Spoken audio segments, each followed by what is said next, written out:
On the eve of the wedding, my wife, wearing her wedding dress, held a small private wedding ceremony in advance with her crush. Afterward, her crush even made a post, writing, "Caro, even if we can't become real husband and wife, being able to hold a sacred wedding with you still counts as me having married you." The post was accompanied by a video. In the video, my wife's crush knelt on one knee and confessed his love to my wife, Carolina, with deep affection. Carolina was so moved in the video that she burst into tears, crying until her makeup was completely ruined. At the very end, the two of them shared a passionate kiss. I quietly liked the post and left a comment, "Wishing you a lifetime of happiness together and lots of children." Just after I posted the comment, my wife called me. Her voice carried a trace of panic. "Oscar, Duncan and I just did this to make up for past regrets. After tonight, tomorrow I'll be only your bride." "No need," I replied calmly. "I'm a clean freak. I don't like things that others have already used." Chapter 1. After hanging up the phone, I didn't waste a single second. I informed all our relatives and friends that the engagement banquet was cancelled. I also cancelled the hotel reservations, including the wedding cars we had already booked. Relatives and friends began calling one after another, sending messages to ask what had happened, why the wedding date that had already been set was suddenly cancelled. I gave them a brief explanation. Hearing that my tone wasn't very good, they didn't press further. I sat alone in the room, silent for a moment, then called my father. My father's serious voice came through the phone. "What's going on with you? Canceling the wedding banquet is a big deal. Why didn't you discuss it with me in advance?" "Dad, Carolina Moo and I aren't suitable for each other. Withdraw our cooperation with the Moo group." My father knows my personality. He also knows how deeply I loved Carolina. If it weren't something I truly couldn't accept, I wouldn't have made such a decision. He was silent for a moment before speaking again. "All right, son, did Carolina wrong you in any way? If you've been treated unfairly, tell Dad. I'll make sure you get justice." My father's protective nature was acting up again. I let out a soft laugh. "It's fine, Dad. This is a small matter. Your son can handle it." "All right, son. Dad believes in you. I'll withdraw the cooperation with the Moo group first thing tomorrow morning." After briefly talking with my father, I lay on the bed, looking at the newly decorated wedding house. The entire place was filled with festive decorations, overflowing with an air of happiness. In both the bedroom and the living room, large wedding photos of Carolina and me were hanging everywhere. In the photos, Carolina was smiling sweetly, but now, looking at them, they felt nothing but fake. So love can be faked, even when there is no love at all. I contacted a cleaning company. They told me they were off work for the day and could only come tomorrow. "I'm willing to pay extra, double, triple." Hearing that, the cleaning company didn't hesitate and quickly sent people over. "Sir, are you getting married tomorrow? Do you need us to clean the room?" the cleaners asked when they entered and saw the festive wedding setup. "I'm not getting married tomorrow. Remove everything in the house and restore the room to its original state," I said calmly. The cleaning ladies were clearly puzzled, but they still did exactly as I instructed. About 2 or 3 hours later, the house was restored to how it used to be, as if nothing had ever happened, and in my heart, I knew it clearly. My relationship with Carolina had reached its end. I had already contacted a lawyer to draft the divorce agreement. It would be delivered to me tomorrow morning. After finishing all of this, I felt unexpectedly relaxed, as if a huge weight had been lifted off my shoulders. I lay on the bed and soon fell into a deep sleep. It wasn't until the next day, when someone knocked on the door, that I woke up. I saw Carolina return home, looking exhausted and dispirited. She stood in front of me, her eyes red, wearing an expression of deep grievance and hurt. Chapter 2. We looked at each other. Suddenly, tears slid down her face, soaking her cheeks. She raised her hand to wipe away the tears. Seeing that I was still silent, not saying a single word, Carolina finally spoke. "Oscar, you've changed, completely changed. In the past, as soon as I cried, you would do everything you could to comfort me, using every possible way to make me happy. You said you couldn't bear to see me cry. As long as I cried, you felt the whole world was in the wrong. But now I'm crying, and you're completely indifferent. Did your heart change that fast? Have you forgotten that you said you would love me and take care of me for the rest of your life?" Her tears flowed uncontrollably. I watched her put on her brilliant performance. I couldn't help but let out a cold laugh. "Do you still need me to take care of you now? Isn't it enough to have your former lover take care of you?" My emotions were calm, with hardly any ripples left. As soon as my words landed, a trace of anger appeared on Carolina's face, but that anger came quickly and disappeared just as fast. It was clearly being suppressed. If she weren't feeling guilty, her fury would have exploded long ago. In the past, whenever anything I did didn't meet her expectations even slightly, her emotions would erupt. Of course, back then, I loved her. I was willing to cater to her everywhere, accommodate her, and satisfy some of her unreasonable demands. Just as she had said, I couldn't bear for her to suffer even the slightest grievance. But what was the result? On the eve of our wedding, she held a wedding with her former lover first, turning me into a joke, treating me like a clown. Can you stop saying things on purpose just to make me angry? What happened between Duncan and me was just an act for the occasion. You can't take it seriously. Can't take it seriously. Then what was all that sobbing about? I asked. Carolina froze for a moment. I'm easily moved. You know that. My tear glands are sensitive. I cry easily. Crying doesn't mean anything. Do you really have to cling to such a small thing? As a man, can't you be more magnanimous? Her gaze swept across the room. She probably noticed that everything related to our wedding was gone. Her lips trembled slightly. You only know how to bully me over such a small matter. You tore apart our wedding home. Do you know how much effort I put into choosing and decorating everything? I truly wanted to marry you. No need, I said coldly. Haven't you already held a wedding with your new lover?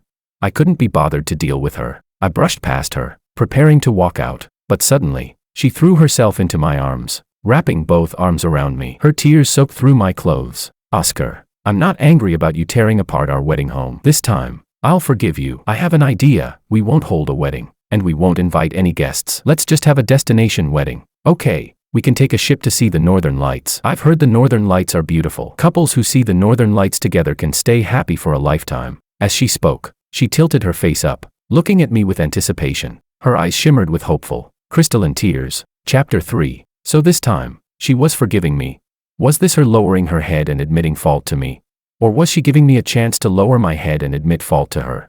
In the past, if she had given me a way out, I would definitely have gone along with it. I used to tell her all the time that I didn't want our conflicts to last overnight. I didn't want negative emotions to keep piling up and then explode at some specific moment. So during our relationship, no matter who was right or wrong, I was always willing to apologize. But now, I couldn't do that anymore. I'm very emotionally exclusive. I reached out and pushed Carolina away, but instead of loosening her grip, Carolina held me even tighter, even rising onto her tiptoes to try to kiss me. In my mind, the image of her passionately kissing Duncan last night instantly resurfaced. Kiss me, Oscar. I increased my strength and shoved Carolina away, then instinctively took several steps back, putting distance between us. Carolina's eyes trembled, disbelief flashing through her gaze. If you want to kiss someone, go find Duncan. I'm not interested, I shot back bluntly. It was as if Carolina's emotions finally snapped. She immediately said to me, "Now I see it clearly, you don't care about me at all. Do you still remember the written promise you gave me back then? You said that if I ever found out you didn't love me, didn't care about me, or didn't treat me well, I could punish you." She took the written guarantee I had once written out of her bag. She began reading it aloud to me. One of the clauses said, "If you make me angry,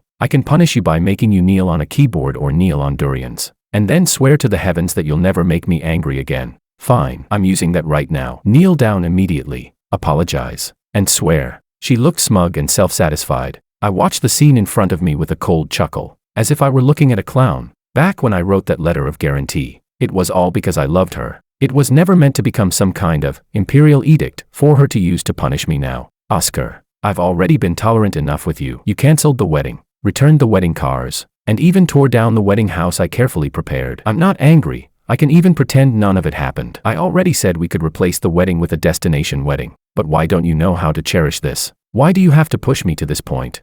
She once again put on a pitiful expression, portraying herself as the victim. Do you know how disappointed I am in your behavior right now? It's like a needle stabbing into my heart. My heart is bleeding. Do you know that? Why aren't you speaking? Why are you so cold? Don't you love me anymore?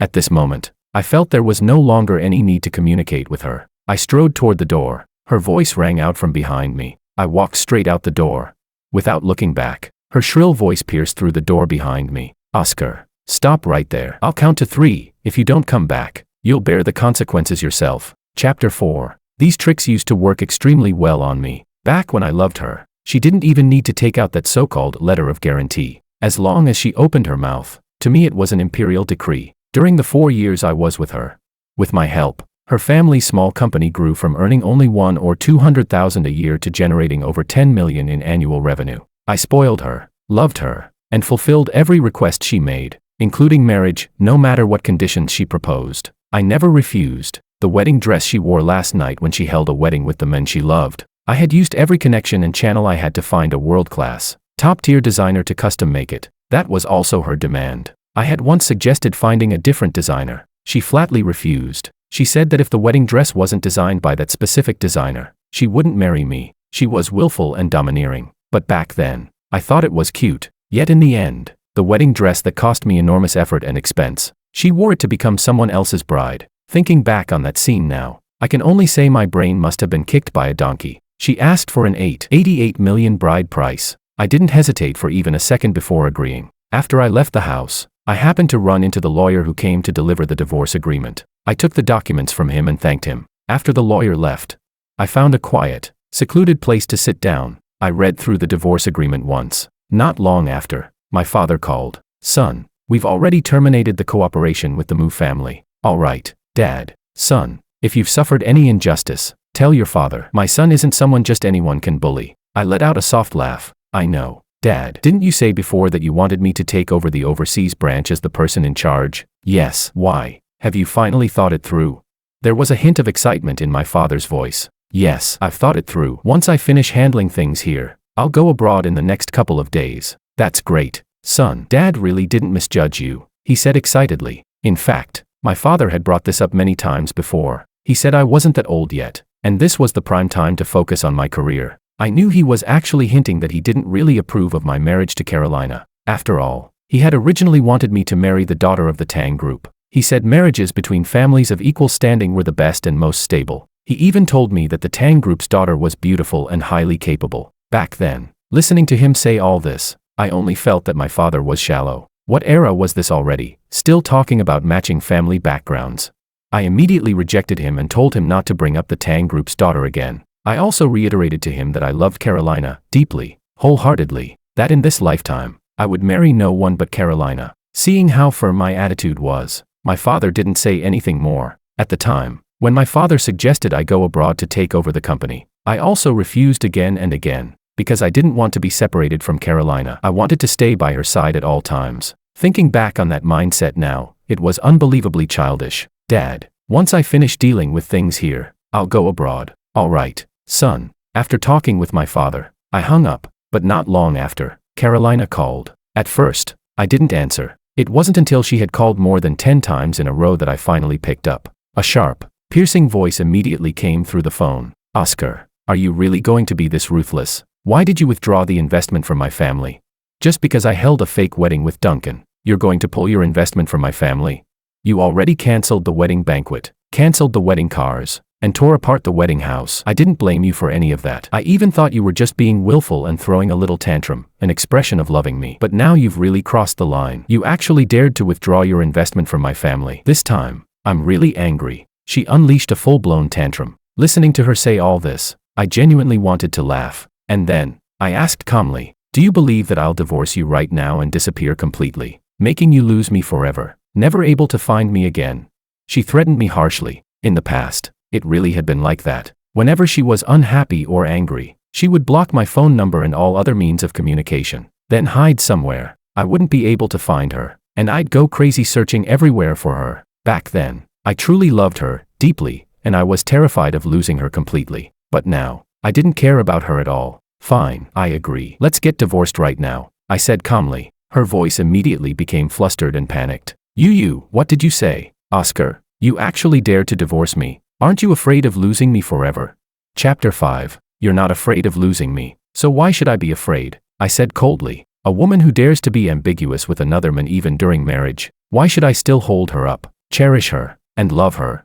All the sincerity I gave over these years, I'll just treat it as feeding it to the dogs. Why do you think of me as being so despicable? Haven't all these years of feelings between us been enough to offset such a tiny mistake? Carolina questioned me sharply. She almost made me laugh out of anger. I shot back. Since you think this is just a tiny mistake, does that mean I can also hold a wedding with another woman? After a brief silence, Carolina practically roared. Oscar, you said you would never betray me in this lifetime. I had never once thought of betraying her. In the past, I was genuinely devoted to her. I could swear on my conscience that I had never done anything to wrong her. But what about her? She trampled on my love without restraint. You're the one who betrayed me first. What right do you have to say any of this to me? After calming my emotions, I continued. I'll have someone deliver the divorce agreement to you. Let's part peacefully. Before she could say anything, I hung up the phone. I didn't want to listen to Carolina lose control anymore. Today there was a very important collaboration meeting. It was originally supposed to be postponed, but since the engagement was cancelled, it would proceed as scheduled. I checked the time and drove straight to the Tang group. The Tang group is evenly matched with my family in terms of strength, making it an excellent partner. When I arrived, the front desk recognized my identity and immediately had someone escort me upstairs. I had thought that, like usual, the person negotiating with me today would be President Tang. Instead, I saw the Tang family's daughter, Serafina Tang, sitting in the office. The first time I met Serafina was at a charity gala hosted by the Tang group. At the time, I simply thought she was very beautiful. Seeing her again now, I noticed that every gesture she made radiated an elegant and captivating aura. "You're here." Serafina stood up and invited me to sit, then instructed her secretary to make me a cup of coffee. I asked curiously, "What about your father?"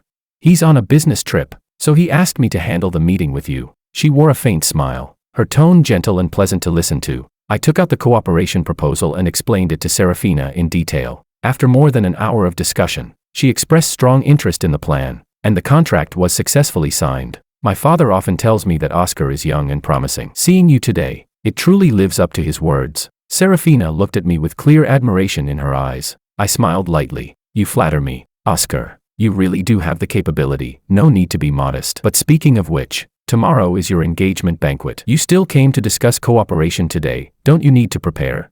she asked calmly. Her mentioning the engagement banquet genuinely caught me off guard. I suppressed the turmoil rising in my chest and said, "It's been cancelled. We're already in the process of divorce." A flicker of surprise crossed Serafina's eyes, but she didn't ask any further questions. Seeing that it was already lunchtime, I suggested treating her to a meal. She didn't refuse. I immediately made a reservation. At the restaurant, Serafina and I talked about many things, and I realized we shared a lot of common ground. For the first time, I truly felt the importance of being well matched. Serafina and Carolina were completely different, whether in behavior or in mindset. "Oscar." Carolina's voice suddenly came from behind me. Chapter 6. I turned my head in surprise and saw her letting go of Duncan's arm, storming toward me angrily. "So that's why you suddenly cancelled the engagement. Turns out you have another woman outside. Who is this woman?" After glaring at me with fury, Carolina shifted her gaze to Serafina. With just one look, the anger in her eyes visibly weakened. Viewed on her own, Carolina was indeed beautiful and sweet, but standing next to Serafina, she was simply not on the same level. That was exactly why Carolina hated standing beside women who were more attractive than her. Serafina was tall, with thick jet black hair that flowed smoothly like silk. Her striking, elegant features were the kind that left a lasting impression at first glance. "And who are you?" Carolina still put on the airs of the rightful wife. If she couldn't win on looks, she had to dominate in presence. Serafina didn't get angry at her rudeness. She merely smiled faintly, her tone still gentle. "My name is Serafina. I'm Oscar's business partner." "Business partner? Who are you trying to fool? Why have I never seen you before?" Carolina's aggressive demeanor made her look like a shrew. She had always been like this. Toward any woman who appeared around me, even if there was absolutely nothing between us, she would get angry over it. Back then, I thought it was because she cared about me. I was even happy about it, so I would deliberately keep my distance from other women. Now that I thought about it, it was never about caring at all. It was simply her possessiveness at work. "Have you made enough of a scene?" I looked at her with a dark expression. Carolina took it as me defending Serafina and became even angrier, her voice rising sharply. "Oscar, you heartless man. Now you're yelling at me for some woman outside, boo-hoo." Her outburst drew a lot of attention. Some people even took out their phones and recorded the scene. A waiter quickly stepped in to intervene. "Miss, loud disturbances aren't allowed here. If you continue, I'll have to ask you to leave. My husband is cheating on me, having a meal here with some other woman. I can't even cry about it."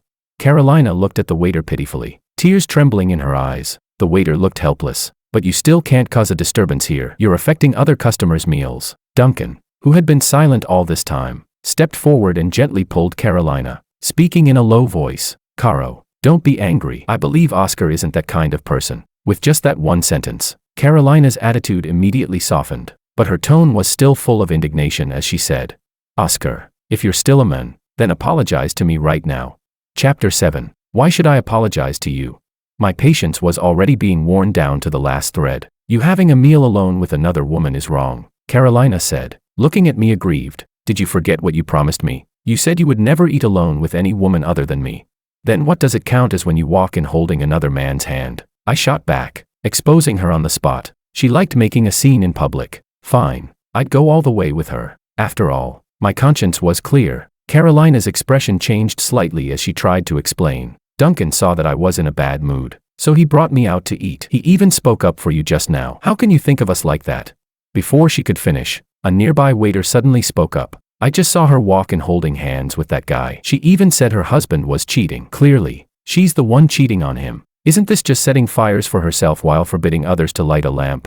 Harsh whispers rose one after another. Carolina had always cared deeply about saving face. Just now, she still had the upper hand. But now that these words came from someone else, even if she wanted to argue back, she had no ground to stand on. Duncan's face darkened as well. He turned around and left directly. Carolina no longer had the nerve to stay either and hurried after Duncan. The farce finally came to an end. I looked at Serafina apologetically and said, "I'm really sorry. This meal ended up being unpleasant for you." "It's fine," she said calmly, "but your wife seems to have misunderstood us. Aren't you going to explain it to her?"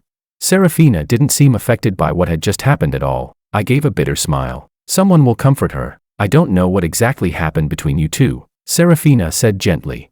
"But no matter what it is, things need a solution. Some matters are better made clear. Otherwise, even if you get divorced, you may still end up entangled over certain issues." She picked up her napkin and lightly wiped her lips, still wearing that elegant smile. "The food here is very good. I have something else to take care of, so I'll head out first." My emotions were in turmoil. She was right. Some things had to be said clearly. That night, I called a few brothers out to drink at a bar. When they heard that I'd canceled the engagement, they were all happy for me. "Oscar, I always thought you two weren't a good match." Quinn, who was sitting next to me, spoke up first. "That Carolina always looked small-minded, and honestly, she's pretty average-looking. We even joked back then that your eyesight must have been bad."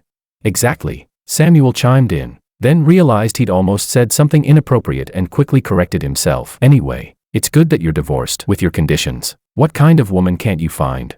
It wasn't surprising that they didn't have a good impression of Carolina. Every time she went out with me, she'd throw a tantrum over the smallest things, even in front of them. She never held back. She thought of herself as a high and mighty princess, believing everyone should cater to her. When I loved her, I truly was willing to treat her like a princess. But now, I didn't love her anymore. All right, enough about her. Drink, drink.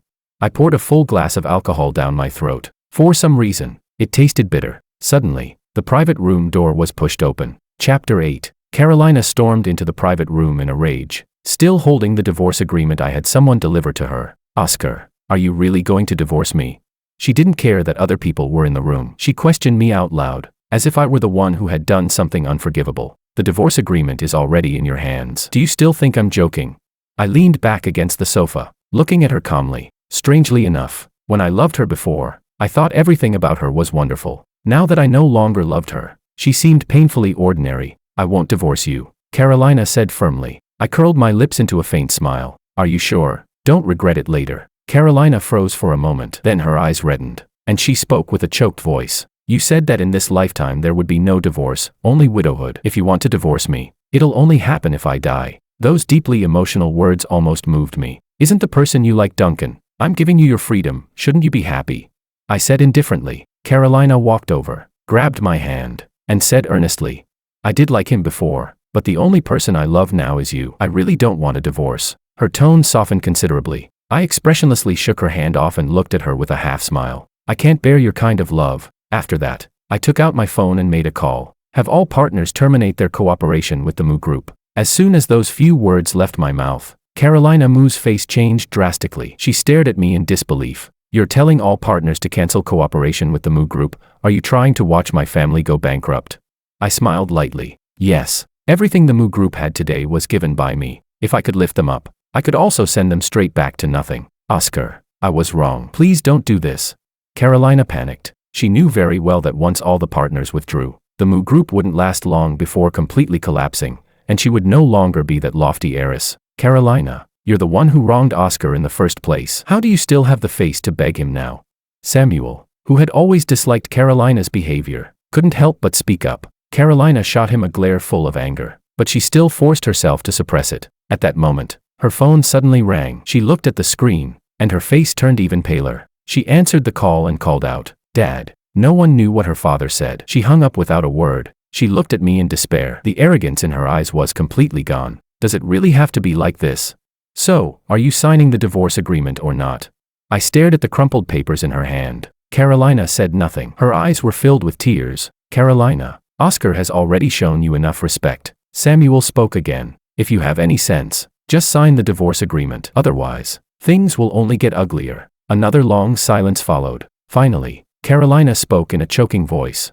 Fine, I'll sign, but you have to promise me you can't let the partners cancel cooperation with the Mu Group. All right. In fact, I didn't even need to say anything. Those partners had only cooperated with her family out of respect for me in the first place. Once they knew I was divorcing Carolina, there was naturally no reason to continue working with the Mu Group. Samuel immediately handed Carolina a pen. After hesitating for a long time, just as she was about to sign, she unwillingly said one last thing. Once we're divorced, there will be nothing between us ever again. Chapter 9. I gave a faint Since I had chosen to end things, there was naturally no reason to have any further contact with her. Seeing how resolute my attitude was, Carolina could only helplessly sign her name on the divorce agreement. The moment I obtained the signed papers, I suddenly felt much lighter. That night, I drank a lot, so much that I didn't even know how I got back home. When I woke up the next day, my entire body felt groggy and heavy. I lay in bed for quite a while before finally getting up. When I went downstairs to eat,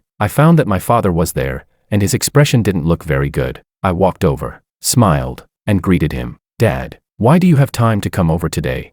Oscar, have you seen today's trending news? My father asked in a low voice. I looked at him, slightly confused, and shook my head. What happened?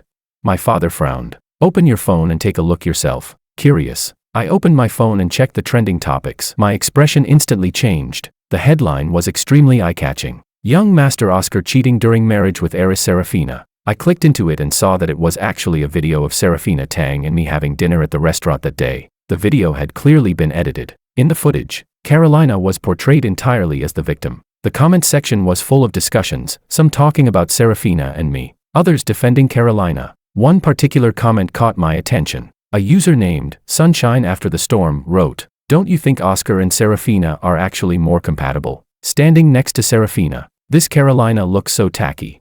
I told you long ago that Carolina wasn't worthy of you, no upbringing at all." My father said angrily, "This video didn't just smear me and Serafina, it also damaged the image of both of our family's companies. Aside from Carolina, there was no one else who would do something like this. Originally, I had planned to let Carolina off the hook, but since she had taken things this far, she had no one to blame but herself. Dad, she and I are already divorced. Do whatever needs to be done, don't go easy on her." My father froze for a moment. "She was willing to divorce you." "Of course she wasn't," I said calmly, "but I used the future of the Mu Group as the price." She had no choice but to sign the divorce agreement. Chapter 10. My dad let out a light sigh, looking quite relieved. "My son has finally stopped thinking with his heart," he said with satisfaction. "By the way, you met Serafina yesterday. What did you think of her?" He immediately switched to gossip mode. I smiled helplessly. "Miss Tang is very beautiful, and we have a lot of common topics." "That's exactly what I said. You two are a match made in heaven. If it weren't for Carolina, I'd probably already be holding my grandson by now." My dad muttered discontentedly. I put my phone away. "Dad, leave this matter to me." "All right." My dad didn't say anything more. After that, I had people collect evidence of Carolina cheating. She thought that by posting that video online, she could completely ruin me. How ridiculous. In less than a single morning, photos and videos of Carolina being together with Duncan were all sent to my phone. I forwarded all of that evidence to my lawyer and had him sue the person who posted the video. After taking care of everything, I told the servants to pack my luggage. All of this would be resolved within a day anyway. That evening, before leaving, I planned to get together with my brothers one last time. Just as I was about to head out, Carolina appeared out of nowhere and lunged straight at me. "Oscar, I know you hate me, but why did you have to hurt Duncan?" Carolina glared at me through clenched teeth, looking as if she wanted to swallow me alive. I frowned slightly and said calmly, "When did I ever hurt Duncan? Are you out of your mind? Wasn't it you who told the lawyer to sue him?" Carolina became more and more agitated as she spoke. I suddenly realized, so it was Duncan who posted that video. I had thought it was her. "So what? What are you planning to do? Ask me to let Duncan go." I pushed Carolina away and straightened the clothes she had wrinkled. "Sorry, I'm not a saint." Carolina looked furious yet completely helpless. If he hadn't spread rumors about me online, why would the lawyer have sued him in the first place?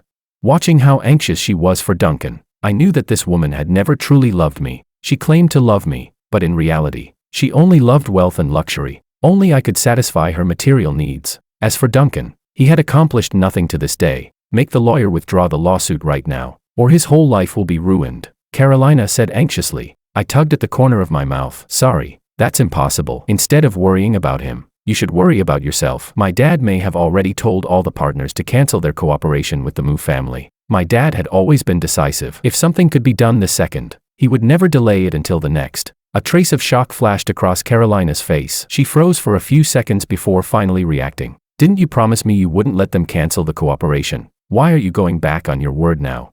I promised you, I replied calmly, but my dad didn't. I didn't bother with her anymore and got straight into the car. Carolina tried to chase after me, but she ran too fast and fell to the ground. Oscar, you can't do this. I'll hate you for the rest of my life. Chapter 11. She screamed at the top of her lungs. Hate me if you want. It didn't matter anymore. After all, we would never see each other again in this lifetime. The next day, the lawyer sent me a message saying that Duncan was definitely going to prison. As for the Mu family, since all the partners had canceled their cooperation, the company fell into debt overnight. I heard that Carolina Mu had gone crazy trying to find me, and that she was accidentally hit by a car while out on the street. They said it was pretty serious. As for me, I was already pulling my suitcase and had arrived at the boarding gate. Oscar, what a coincidence. Are you also going to Country A?